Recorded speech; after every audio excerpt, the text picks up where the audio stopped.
The fragility curve, why your trading system gets too big, and how to fix it. There is a counterintuitive truth about options trading that destroys more accounts than bad picks, bad timing, or bad luck combined.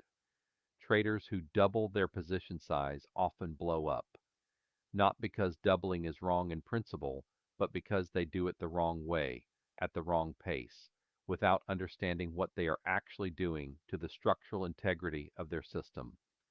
Today we are going to talk about the fragility curve, why trading systems have a capacity limit, what happens when you exceed it, and the specific framework Russell Clark uses to scale without breaking. The bridge metaphor. Imagine a bridge rated for 10 tons. Engineers design it with that limit for a reason, not because the bridge looks comfortable at 10 tons, but because the structural math says that is the maximum load the bridge can bear before the failure modes become nonlinear. Here is the critical point. A bridge rated for 10 tons does not handle 20 tons with a warning. It does not give you a polite notification that you have exceeded safe capacity. It does not gradually weaken in a way you can monitor and respond to. It collapses. Your trading system has a capacity rating. It was built, consciously or not, around a specific position size, a specific volatility exposure, a specific relationship between your account size and your maximum drawdown. When you stay within that capacity, the system behaves the way it was designed to. When you exceed it, the failure modes become nonlinear. Small problems do not stay small. They cascade. Most traders who blow up are not doing something completely different from what they did when they were successful. They are doing the same thing, at a size their system was never designed to handle. Three zones. How to map your capacity. Russell Clark thinks about system capacity in three zones. The safe zone, under 60% of maximum tested capacity. In the safe zone, your system has meaningful buffer. If the market moves against you, not catastrophically, just more than expected, your hedge structure absorbs the move, your defined risk parameters contain the damage, and you exit the event without a permanent impairment to your account. This is where you should spend most of your trading life. The caution zone, 60 to 80% of maximum tested capacity. In the caution zone, your system is functional, but the buffer is shrinking. Normal adverse moves are manageable, but you are one unusual event, a gap open, an unexpected Fed announcement, a geopolitical shock, from being in real trouble. In the caution zone, you should be actively monitoring hedge ratios, reducing open exposure where possible, and not adding new positions. The danger zone, above 80% of maximum tested capacity. Above 80%, you are on the bridge with 20 tons. The system is technically still operational, but you have consumed nearly all of your structural margin. A normal market event becomes a crisis. A crisis becomes a catastrophe. The non-linear failure modes are now live. Most traders cannot accurately locate themselves within this framework because they have never actually defined their maximum tested capacity. They have a gut feeling about what they can handle. Gut feelings are not load ratings. A real example, 2022. In early 2022, Russell worked with a trader in the VixShield community who had been running Iron Condors successfully for about 3 years. His system had been built and tested at 35 contracts. Coming off an excellent 2021, a low volatility year that was almost engineered to make premium selling look easy, he decided he was ready to scale. Over 3 months in early 2022, he moved from 35 contracts to 55 contracts. He did not change his strike selection. He did not change his expiration windows. He did not change his hedge structure. He just increased the number. In April and May of 2022, the S&P 500 dropped 15%. Volatility, as measured by the VIX, spiked above 30. His Iron Condors, which had been positioned for a range-bound market, were breached on the downside. At 35 contracts, this scenario would have been painful but survivable. His original system was designed with exactly this kind of event in mind. The hedge structure would have absorbed a significant portion of the loss. He would have exited with a drawdown, not a disaster. At 55 contracts, the math changed. The same adverse move produced 57% more lost dollars than his system was calibrated to handle. His margin utilization hit levels that triggered automated liquidations before he could manage the position manually. He did not get a warning, he got a margin call. He had moved his bridge from the safe zone to the danger zone without realizing it, because the number of contracts felt like a gradual, manageable change. The underlying structural math told a completely different story. The non-linear math.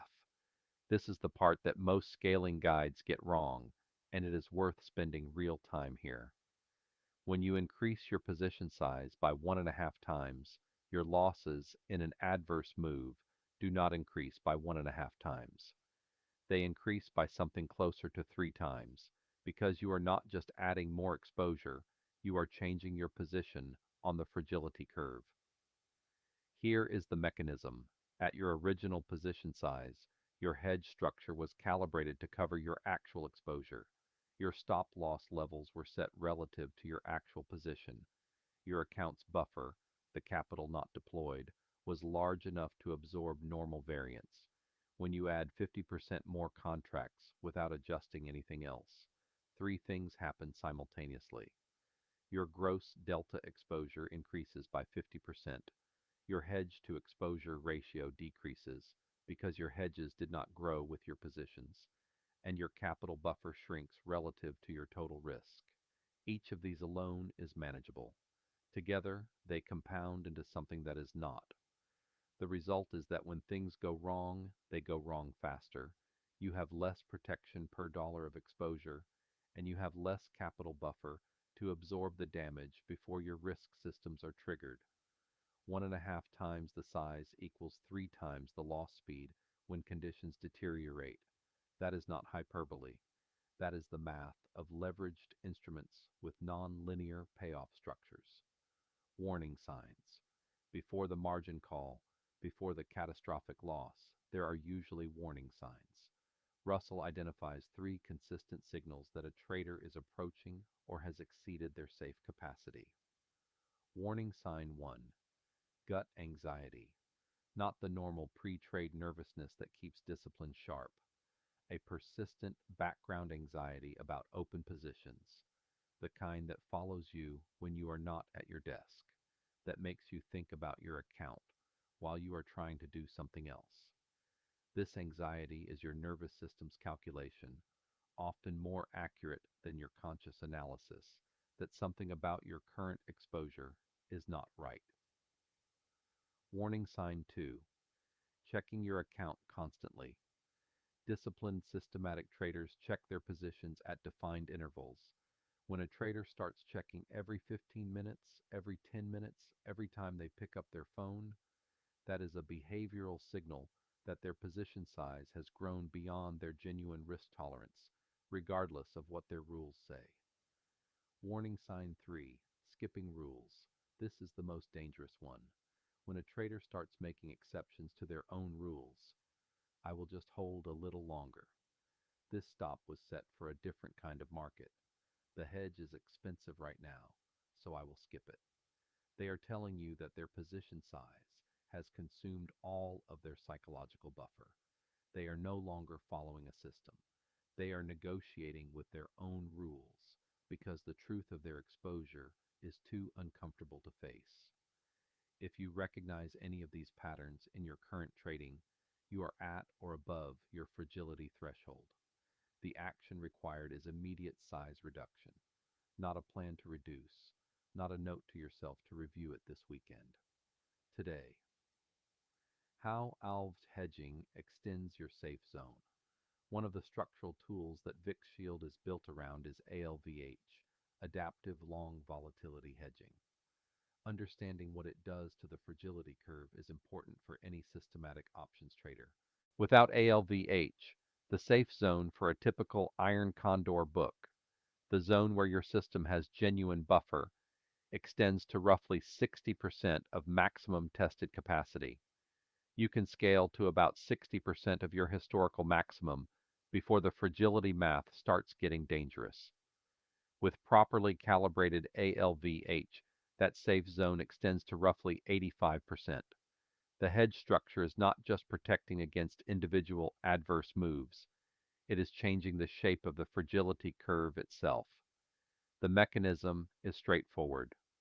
Long volatility positions, typically through VIX calls or ratio put spreads on the underlying index, gain value precisely when your short premium positions are losing value.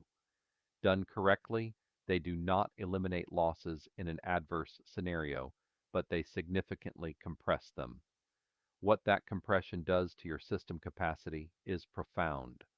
The non-linear loss amplification that turns a 1.5 times position increase into a 3 times loss.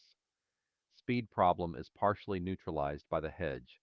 Your margin utilization in an adverse scenario stays lower. Your capital buffer survives longer. You have more time and more options before automated systems take the decision out of your hands.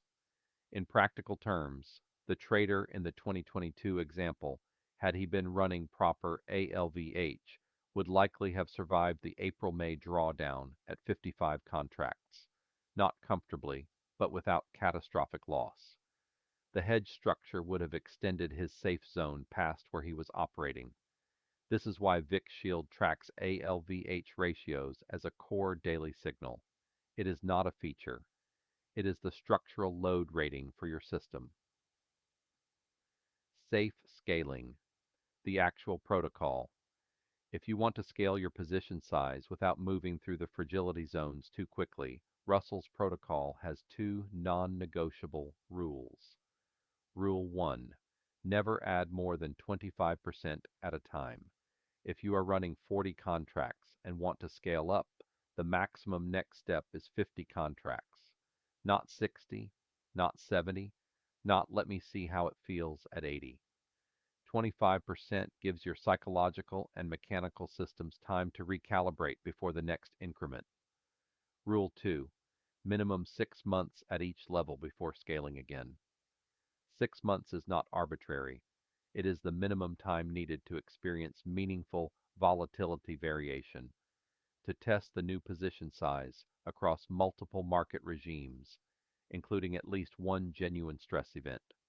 If the market is calm for 6 months and you scale up because everything felt easy, you have not actually tested the new size.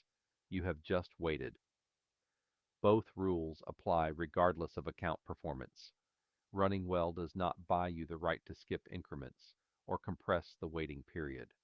The trader in the 2022 example scaled from 35 to 55 contracts over 3 months while running well. That felt like validation. It was actually evidence that he had not yet been tested at the new size. Russell's own limit, 2022.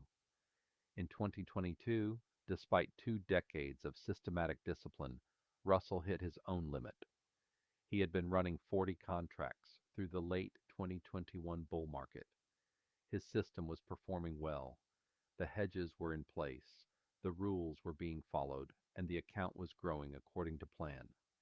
When the 2022 volatility regime arrived, not as a sudden crash, but as a sustained, grinding bear market that kept producing adverse surprises, Russell recognized the signals. Not immediately. After a few weeks of checking his account more than he should have been, he reduced from 40 contracts to 30 contracts.